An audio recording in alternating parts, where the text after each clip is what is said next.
जाने माने स्कॉलर हैं। अशरफ साहब, स्वागत आपका। तो मैं जब डिबेट की ओपनिंग में मैंने एक मुद्दा रखा था कि कल मैंने जिक्र किया था कि शेड्यूल्ड कास्ट कम्युनिटी का वोटिंग पैटर्न, वोटिंग बिहेवियर क्या रहा है और लास्ट इलेक्शन में कैसा था। इस बार के चुनाव में आपकी क्या ओपिनियन है कि कम्युनिटी की वोटिंग का पैटर्न क्या रहेगा? 4 जून वाला रहेगा या अब उसमें कोई तब्दीली आई है या उसके पास कुछ और विकल्प हैं?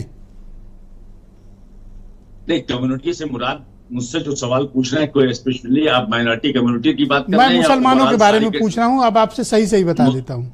बिल्कुल, इसीलिए मैंने क्लियरफाई किया आपसे कि आप कम्युनिटी की बात कर रहे हैं तो सारी कम्युनिटीज की बात है। तो जो पैटर्न रहा है जून में, वही पैटर्न इस बार भी रहेगा।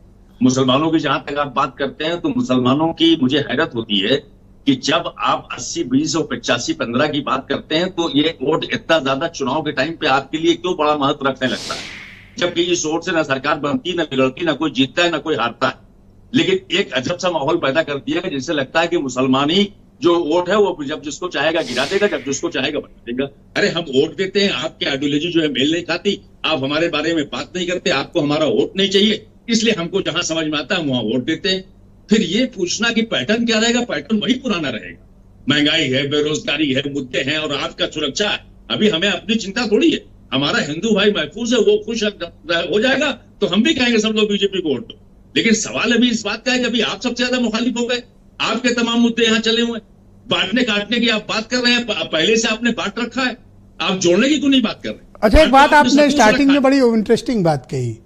आपने कहा मुसलमानों के वोट ही इरेलीवेंट हो गए हैं, अब उनके वोट का कोई खास महत्व नहीं है। हमारे क्या वोट कहना चाहते हैं? ये है कि बीजेपी की राजनीति, मैं बीजेपी की पहलू से कह रहा हूं कि मुसलमानों को उसने इरेलीवेंट कर दिया कि हमें तुम्हारा वोट नहीं चाहिए। हमारे पास जो वोट 80-85% है उसकी मेजोरिटी हम लेके आएंगे और हम जीत जाएंगे। तुम अपना वोट एक तरफा देते रहो, चाहे किसी को बांटते रहो, हमसे कोई फर्क नहीं पड़ता। तो जब इतना फर्क बीजेपी को मालूम है तो फिर आज की डेट में ये बात करने की जरूरत क्या है कि मुसलमान क्या करेगा? तो क्या करेगा मुसलमान? अभी मुसलमानों के पास वही 4 जून वाला ऑप्शन है या कोई तब्दीली आ रही है? भाई देखिए, बीजेपी अगर जरा से भी कोशिश करती कि हमको मुसलमानों को भी साथ लेके चलना है तो मैं नहीं समझता कुछ ना कुछ परसेंट इनको वोट मिलता है, 2-4-5%, 10% जो भी मिलता हो। लेकिन अगर आपको ये चाहिए कि अरे कितना तो साथ लिया, पसमानदा सम्मेलन कराया, दानिश को मंत्री बनाया, मोहसिन रजा को मंत्री बनाया। एक तरफ लिंचिंग के नाम पे काली टोपी देखने के बाद आप उसको जो है लिंच कर दे रहे हो, उसके बाद आप कहते हो तारिक अहमद को नेशनल वाइस प्रेसिडेंट बना दिया, एमएलसी बना दिया। इंडिविजुअल से बनाने से कुछ नहीं होता साहब। आप जो अटल जी ने तो राष्ट्रपति बनाया हुआ था यहाँ पे, तो क्या किया जाए? सवाल इस बात का नहीं, सवाल पूरी कम्युनिटी को एक मैसेज करना चाहिए। मोदी जी को मुझे याद है 2016 में एक कॉन्फ्रेंस उन्होंने किया था और अल्लाह के 99 नाम गिरा रहे थे। उस टाइम ये बता रहे थे छल में मुझे छेद करना है, मुसलमानों के साथ बड़ी जाती हुई। क्यों नहीं आप छल में छेद कर रहे हैं? अगर आपको ये लगता था कि कांग्रेस ने उसका इस्तेमाल किया, उसका सिर्फ फायदा उठाया, तो आपको कुछ ऐसा लेके आना चाहिए था जिससे मुसलमानों का भरोसा जगता। तो मुसलमानों का भरोसा तो आप ये मानते हैं कि बीजेपी ने जो करंट अपनी आइडियोलॉजी प्रस्तुत की है पार्लियामेंट इलेक्शन के बाद, ये मुसलमानों को एक प्लेटफॉर्म पर और ज्यादा यूनाइट कर रही है, करेक्ट? ये बार बार जो बटने कटने की बात कर रहे हैं, बेसिकली इस मैसेज का उल्टा रिएक्शन हो रहा है। मुसलमान इकट्ठा होने की बात कर रहा है, हिंदू तो बटा हुआ है। ये तो वही कह रहे हैं कि वहां तुम इकट्ठे हो जाओ, इधर हम हो जाएं, बात खत्म। नहीं तो जो बटा हुआ है उससे क्या बांटने की बात करो, उसे जोड़ने की बात करो ना।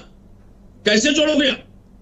अरे कितना जोड़ा, लेकिन कहाँ जुड़े आप लोग? और जो हिंदू की मैं बात कर रहा हूँ, मुसलमान तो जो बटा हुआ था वो जुड़ रहा है। आपके इस बयान से मुसलमान बल्कि जुड़ रहा है। मुसलमान सोच रहा है कि अगर हम जुड़ेंगे नहीं तो जो थोड़ी बहुत हमारी शिनाख्त है वो भी खत्म हो जाएगी। लेकिन कांग्रेस तो अच्छा, एक बात बताओ, तो आप जोड़िए। कांग्रेस को लेके मैंने देखा था काफी सिंपैथी थी माइनॉरिटी कम्युनिटी में लास्ट इलेक्शन में। इस बार तो कांग्रेस मैदान में नहीं है, तो क्या कांग्रेस ने कोई भूल की है? नहीं, ऐसा कुछ भी नहीं है। मुसलमान किसी एक पार्टी का भगवा नहीं है, किसी के साथ भी वो जा सकता है जिसको समझेगा बेहतर लोकल लेवल पे। लेकिन वो ये भी देखता है कि ऑप्शन हमारे पास क्या है, विनिंग कैंडिडेट हमारे सामने कौन सा। 2 सीट ऐसी है भाई, एक आपकी कुंदर की, दूसरे जो है आपका शीशामो, जहां 50% के आसपास मुसलमान होगा, हो सकता है मुसलमान वहां आसानी से जीत जाए। बाकी जो 2 सीटें मुस्लिम कैंडिडेट है उन पर डिपेंड करेगा, हिंदू वोट पे ही जीतेगा वो।